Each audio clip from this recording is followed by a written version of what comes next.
So that Ali Act was put into place to protect that from happening. Yeah. Now we've got new guys in the sport, Zuffa Boxing, coming in trying to take away the Ali Act, and then the real question is why? Why are you trying to take away a law that protects fighters? Yeah. What's your true motive?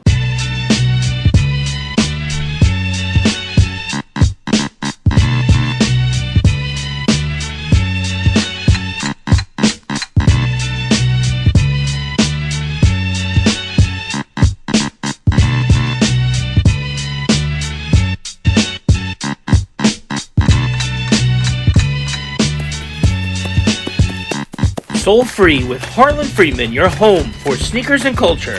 Ooh, that is so fire! All right, we have a lot of fun on the show. It's Soul Free. I'm Harlan. We're here on the Rooftop Spring Studios, Tribeca 26. This is going to be fun today. This is going to be fun. We use words like honor. We use words like discipline. We use words like legacy. Absolutely. And today we are here with somebody who exemplifies all of that. It's Thank Nico Ali Walsh. Nico, how you feeling, brother?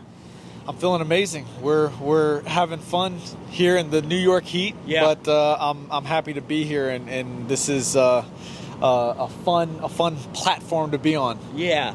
Now, you say New York heat, man. You're a Vegas guy. I know. This has to be like a nice fall day for you today. No, so the difference, and Yeah. I have to correct you because this is Yeah. important, is Yeah. the humidity. That's what they say. It's 105 in Vegas right now, Yeah. which sucks, but that's more of like an oven heat. That's more of like when you open the oven and you just feel the dry heat. Yeah.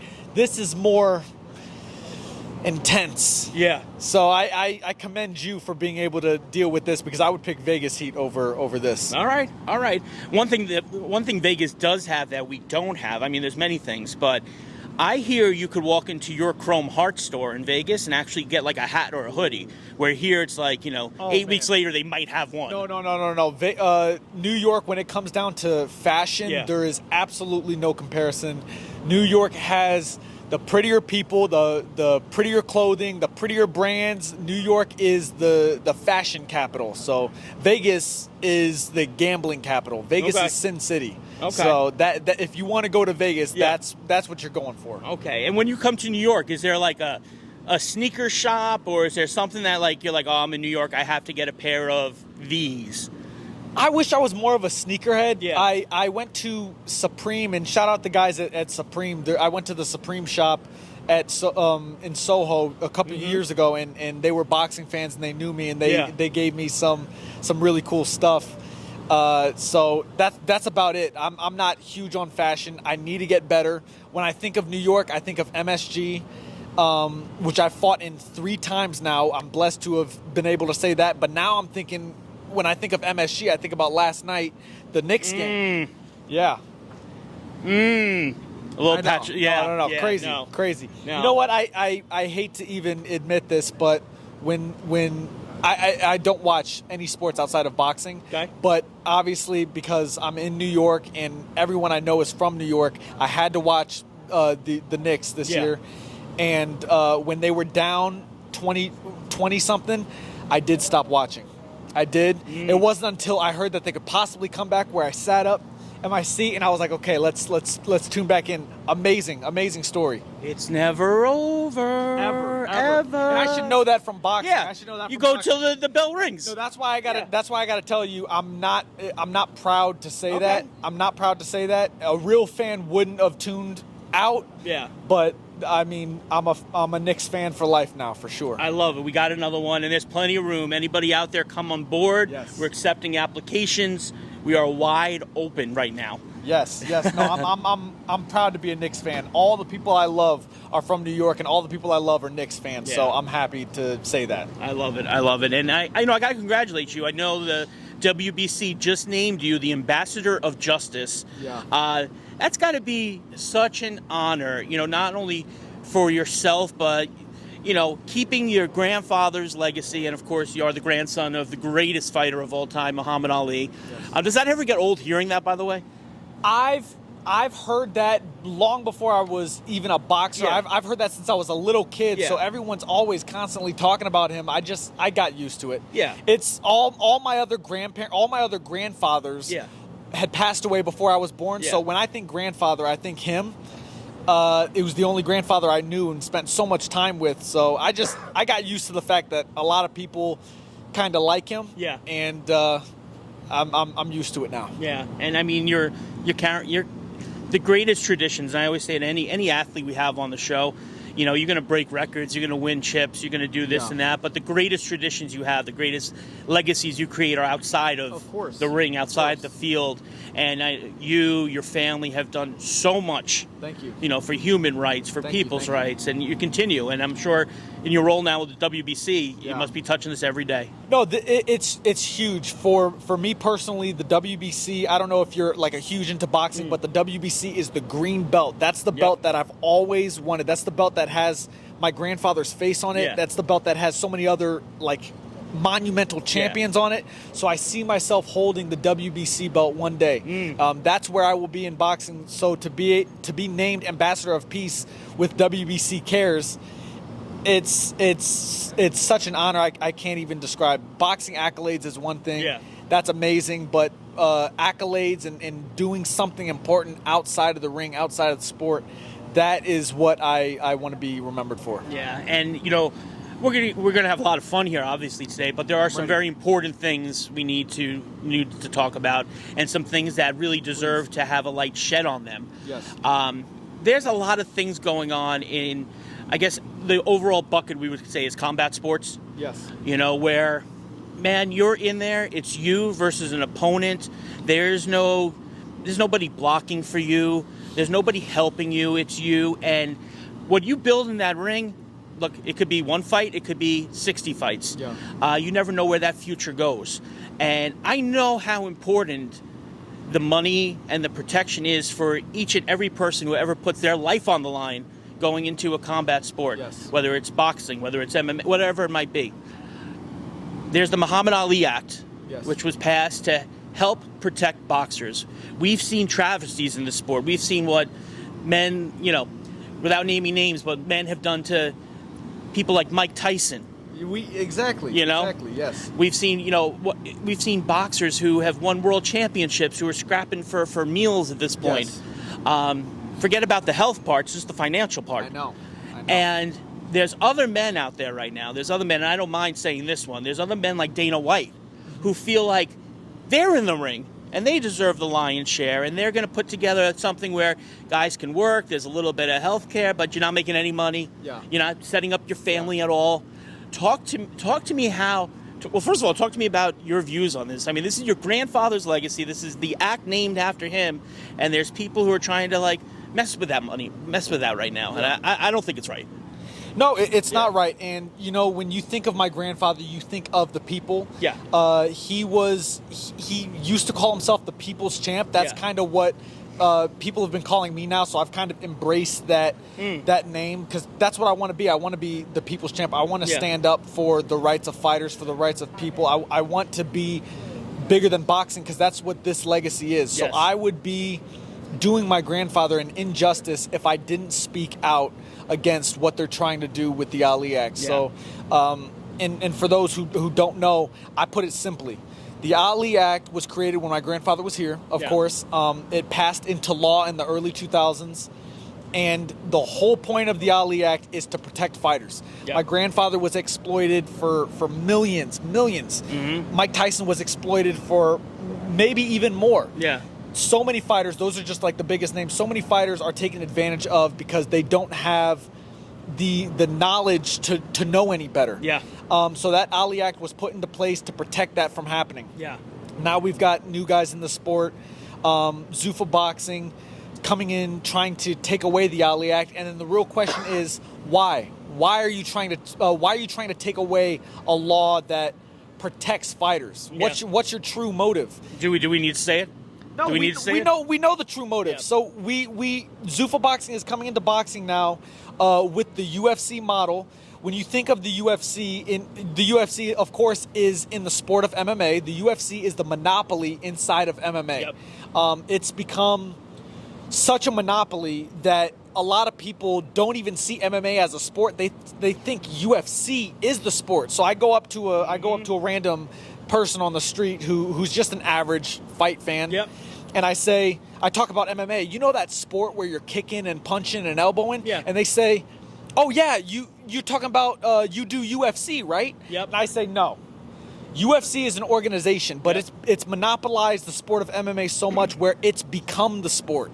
That's what Zuffa is trying to do with boxing now. They're trying to take away fighters' rights and monopolize the sport, really to make more money for the guys in the suits and ties, and not the people who are dying in the ring. It's incredible. One second. No problem. Yeah. I just want to check one thing, make sure we're okay. Yes, sir. All right, we'll pick it up here. Gotcha. You know what? Can I just have one sip? Sure, I mean, take it. Thank you.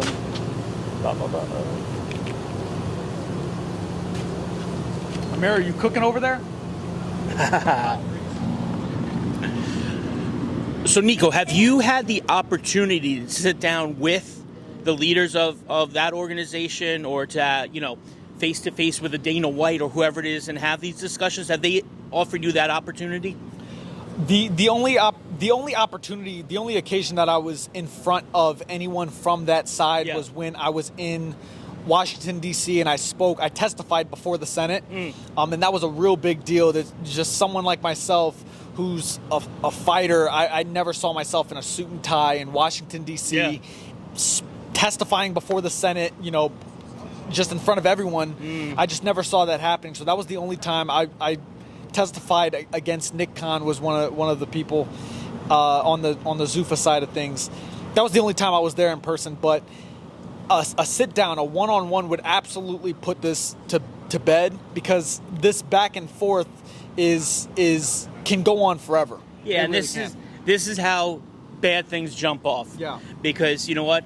You're here, you're open, you're willing to talk. Other people are dodging you. I'm sure they're throwing bullets on the internet. I'm sure they're throwing little bombs out here and there.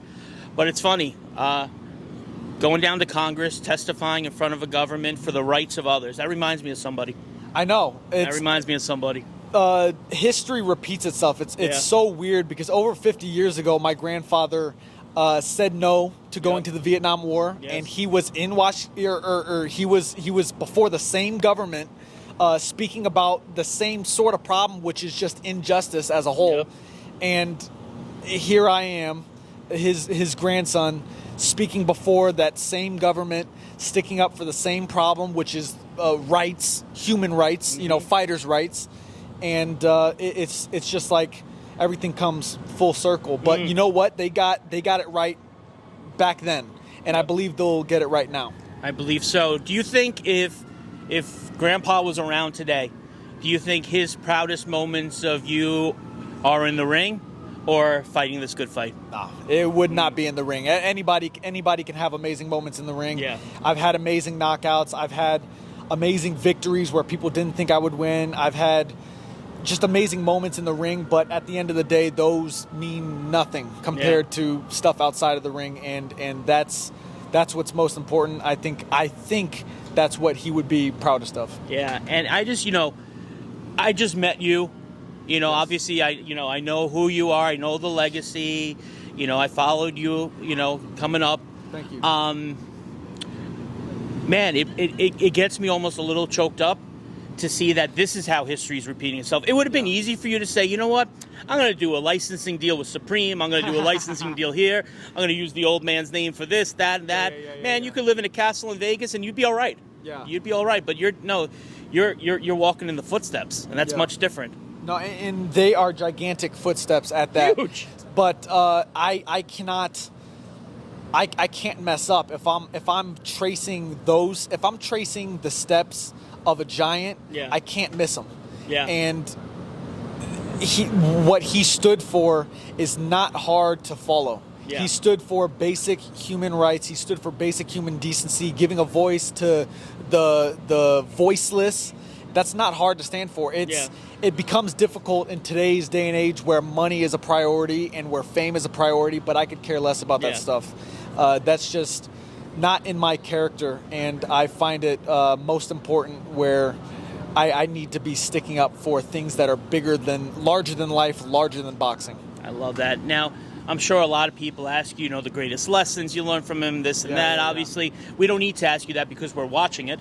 Thank you. I'm going to reverse it, though.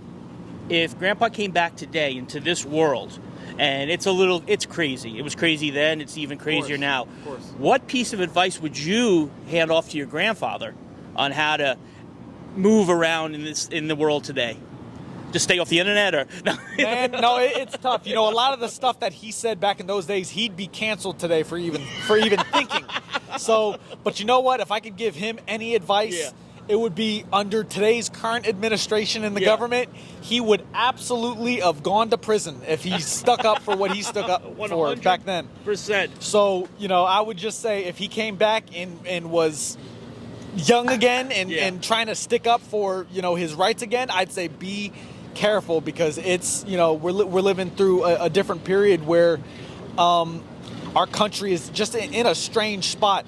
We're definitely better off in the 60s. I'm not saying that, because in the 60s, you had segregated water fountains. You had ridiculous stuff like that. But when it comes to being on such a high platform, because he was a huge figure, even back then he was huge. Yeah. So if he was that man today, I would just say tread lightly with today's government. Yep. Especially, I'm not even going to say arguably. I'm going to say unarguably the greatest recognized athlete of all time. Yeah. No, I would agree. Of course, I'm biased, but it's definitely my favorite athlete. It's one of my favorite humans. Yeah. And now, as you're continuing in your career, and you have, your family and your cousins and your friends and this and that, what is the message that you're trying to leave for them? To leave for the next generation now? I just believe we lack today's society, especially people my age. I'm bashing people my age mainly. Okay, I'm 25 years old. I'm young. I'm part of, I don't know what Gen Z or whatever. I don't know what generation it is. But young people that are in my position are oftentimes dumb. And we go after the wrong stuff. We go after the fame. We go after the money by any means necessary. We sell our souls for a whole lot less than they're worth. Yep. And they're not worth anything. They're priceless, is what I'm trying to say. For 100 likes, you sell your soul. Yep. People sell their souls for a lot less than 100 likes. Mm-hmm. They'll sell their souls for a promise of 50 likes. So it's today's society can kind of learn from his example. I feel like we lack a certain amount of dignity today, where even if you disagree politically or spiritually or anything, there's no need to lose your dignity and humanity for disagreements and frivolous stuff. This life is very temporary, and you've gotta remember that. And I wish people would remember that. Love that, man. Love that. So, when you're not, helping others, when you're not in the ring, what's Nico do for fun? Man, I love outside of boxing, because I'm really a one-trick pony. Boxing's my thing. That's what I eat, sleep, and breathe. But outside of boxing, I'm huge on film. Okay. I studied, or I graduated from UNLV in Las Vegas with a business degree, and I studied film. So I love film. I love what's going on in today's film, and it's actually crazy that we're here at Tribeca. To be able to say that, it's pretty cool. That's awesome, man. And you know what we do on this show is we always like to surprise our guests a little bit. Let's go. It might be a gift, it might be a memory, this or that. So I'm gonna open my phone and we're gonna show up the temperature. Oh man, we got blocked by the temperature. That's crazy. That only happens in Vegas. Yeah, so we're gonna let that cool down for a little bit, but I'm gonna tell you what we have here on this phone. Okay, please. All right, a dear friend's brother, may he rest in peace, Richard Winter, was an amateur photographer. All right, he had passed away years back. He had his own problems in life. Yes. But one of the things he used to like to shoot were concerts and events. And he wasn't with the New York Times. He wasn't with the AP. This was a guy who liked to take pictures. Yes. He snuck a camera into one of your grandfather's fights, and I've got 2 pictures of your grandfather on that camera that have never been seen by the world before. I'm dying to see it. Yeah.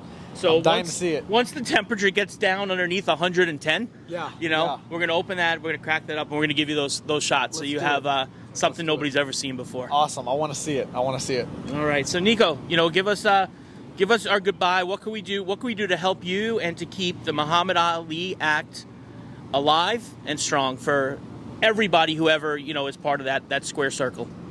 Honestly, I appreciate everyone who's following my career, whether that career be in the ring or outside the ring. I'm looking to get back in the ring and fight again very soon. So outside of all this political stuff that I wish I didn't even have to fight for, I'm in the gym every single day, doing multiple workouts a day. I'm training with the best trainers in the world. Yeah. So I'm just looking forward to fighting, and when it comes down to the Ali Act stuff, I will not go down without a fight. I know the Zuffa side of things, they're very close with the president.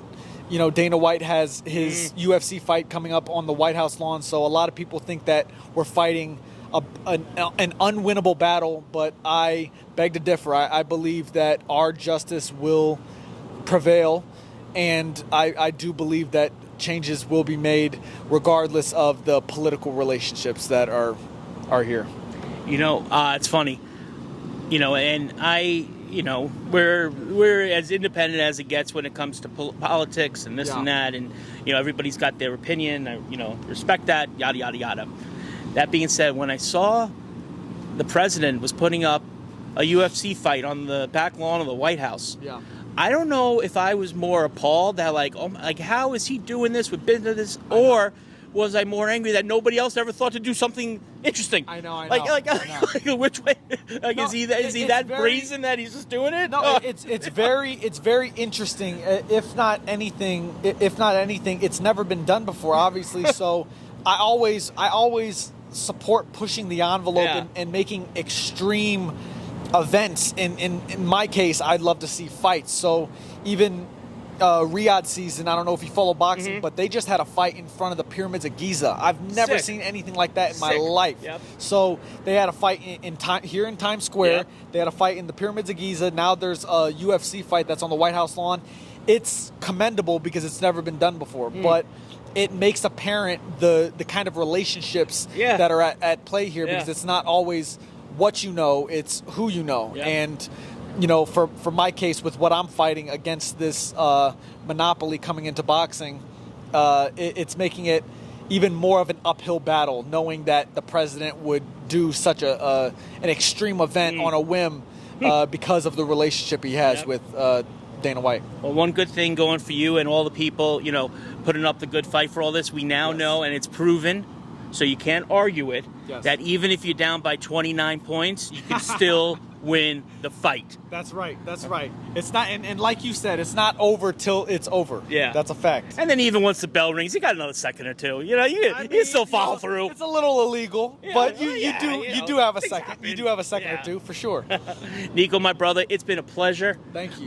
Next fight, we are there in the house with you. Yes, sir. And hopefully it's in New York. I don't know where it'll be, but hopefully I would love it to be here. Yes. All right. It's Harlan. It's Soul Free. We'll see you real soon.